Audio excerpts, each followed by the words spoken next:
All right, let's just jump right in. What if I told you that the whole idea of the US buying Greenland, the thing that sounded like a weird joke a few years ago, has now become an official, stated national security priority? Seriously, as of 2026, Washington is making a real play for the world's largest island. And the playbook for how they might pull it off, well, it's way more complex and high stakes than you could ever imagine. So you have to ask the obvious question, right? Why Greenland? And why all of a sudden? This isn't just about making the map look bigger. The answer is a messy, fascinating mix of a new global gold rush for critical resources, super strategic military positioning, and a direct, head-to-head challenge to China's dominance over modern technology. And look, this isn't just some think tank fantasy. The White House has now officially slapped the label National Security Priority on acquiring Greenland. It's all part of a new grand strategy they're calling the Arctic Shield Policy. What that means is this is now an active goal, with real money, real people, and a whole lot of political will behind it. To really wrap your head around this, you've got to understand what an immense prize we're talking about here. So let's break down exactly why Greenland suddenly shot to the top of America's shopping list. It all starts with these things: rare earth elements, or REEs. Just think of them as the new oil. They are the secret sauce, the absolutely essential ingredients for pretty much all of modern life.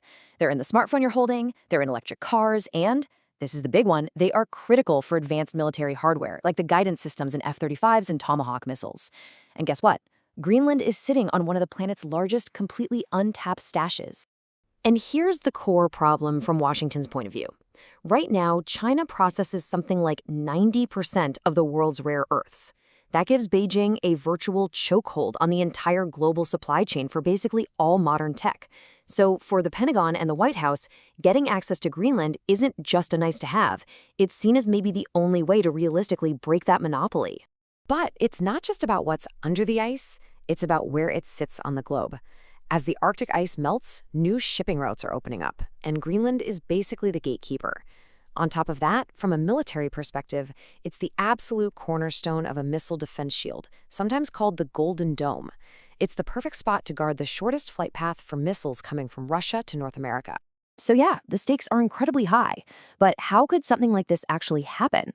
It turns out the US has a secret playbook, and it lays out 5 totally distinct ways to get it done, ranging from a friendly handshake all the way to brute force. So let's just quickly run through these 5 options. You've got the friendly partnership plan, the massive real estate deal, a kind of subtle economic takeover, a really risky ultimatum to an ally, and finally, the military option. Okay, path number 1. This is the most likely, most diplomatic routes. The US would basically champion Greenland's quest for full independence from Denmark. Once Greenland is its own sovereign nation, it would turn around and sign a defense pact with the US, what's known as a Compact of Free Association. In exchange for billions of dollars in economic aid, the US gets exclusive military control. Scenario 2 is the one you've probably heard about. It's the big, bold, art of the deal approach. A straight-up purchase. The US would offer Denmark a mind-boggling amount of money, up to $1 trillion for the island. And there's even a special envoy, Jeff Landry, who's been tasked with trying to make this deal a reality. The third option is a lot more subtle, maybe even a little sneaky. It's an economic takeover from the inside out. The idea is to flood Greenland with US private investment, maybe from some tech billionaires. They'd build these futuristic freedom cities, develop the mines, and basically make Greenland's entire economy so dependent on the US dollar that a political merger becomes almost inevitable. All right, now we're getting into the really risky stuff. Option 4 is pure hardball. The US would go to its longtime NATO ally Denmark and issue an ultimatum.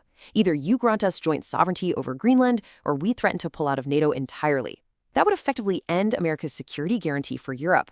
It is a massive, high-pressure gamble. And that brings us to the 5th and final scenario, the absolute last resort, the military option.